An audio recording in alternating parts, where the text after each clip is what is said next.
Hello everyone and welcome back to my channel. आज हम लोग मोतियाबिंद के बारे में डिस्कशन करेंगे, जिसे इंग्लिश में कैटरेक्ट कहते हैं।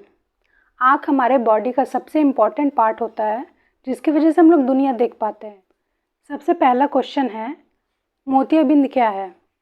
जब आँखों की लेंस में धुंधलापन आ जाए, जिससे कि हमें देखने में असुविधा हो और दिखने में हर चीज़ धुंधली नज़र आए, तो उसे मोतियाबिंद कहते हैं।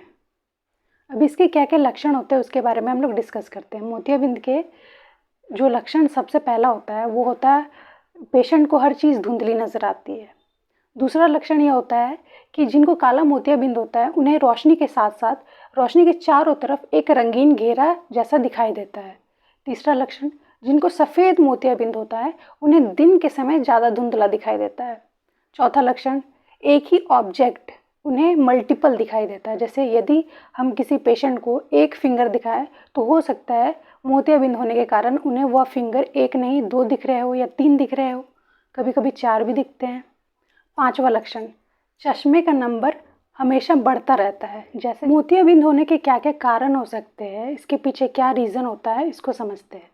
पहला रीज़न होता है वृद्धावस्था में जो मोतियाबिंद होती है वो 50 की उम्र के बाद स्टार्ट होती है, और ये लगभग तब होता है जब उनकी उम्र जैसे जैसे बढ़ने लगती है पेशेंट की, तब उन्हें मोतियाबिंद होने के चांसेस जो है बढ़ जाते हैं।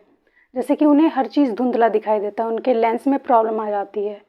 दूसरा रीज़न होता है कि यदि पेशेंट को कहीं चोट लग गई है, यदि उनकी आँखों में या उनके लेंस किसी दुर्घटनावश यदि कभी चोट लग गया हो, तो ऐसे में उस पेशेंट को मोतियाबिंद होने के चांसेस जो है बढ़ जाते हैं। तीसरा रीज़न होता है मेटाबॉलिक रीज़न। यदि कोई पेशेंट पहले से ही डायबिटीज़ है, उससे मधुमेह है हो रखा है, या फिर बीपी का पेशेंट है, तो ऐसे में उसकी दृष्टि जो है कमज़ोर होने लगती है, जिससे कि उन्हें मोतियाबिंद हो सकता है। चौथा रीज़न होता है प्रेगनेंसी के दौरान यदि महिला को किसी तरह की बीमारी है तो शिशु में भी मोतियाबिंद होने के चांसेस जो है वो बढ़ जाते हैं। अब हम लोग मोतियाबिंद के उपचार की बात करते हैं कि इसे कैसे इसके क्या क्या उपचार होते हैं। पहला उपचार होता है, यदि अर्ली स्टेज में, यदि मोतियाबिंद के स्टार्टिंग स्टेज में ही डॉक्टर्स को पता चल जाता है कि इसे मोतियाबिंद है, तो डॉक्टर्स मेडिसिन चलाते हैं, जिसकी वजह से जो मोतियाबिंद बढ़ने की जो स्पीड होती है वो कम हो जाती है, जिससे कि ऑपरेशन करने की जो चांसेस है ऑपरेशन करने के वो कम हो जाते हैं।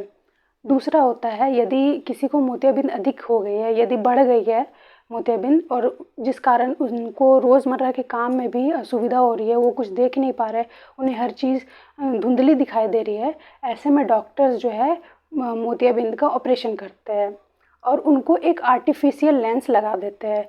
लेंस भी 2 प्रकार के होते हैं, एक होता है मोनोफोकल लेंस, दूसरा होता है मल्टीफोकल लेंस। यदि किसी पेशेंट को मोनोफोकल लेंस लगता है तो ऐसे में उनको दूर दृष्टि के लिए या फिर निकट दृष्टि के लिए चश्मा लगाना पड़ता है। यदि किसी को मल्टीफोकल लेंस लगता है तो ऐसे में पेशेंट को चश्मा लगाने की आवश्यकता नहीं होती है। बहुत ही रेयर होता है जब कोई पेशेंट मल्टीफोकल लेंस लगा के चश्मा लगाए। यदि आपको मेरा वीडियो पसंद आता है तो आप मेरे वीडियो को लाइक करें, मेरे चैनल को सब्सक्राइब करें, और इसी तरह के और इन्फॉर्मेटिव वीडियोस के लिए यदि आपको किसी टॉपिक पर चाहिए तो आप कमेंट करके मुझे सजेशन दे सकते हैं।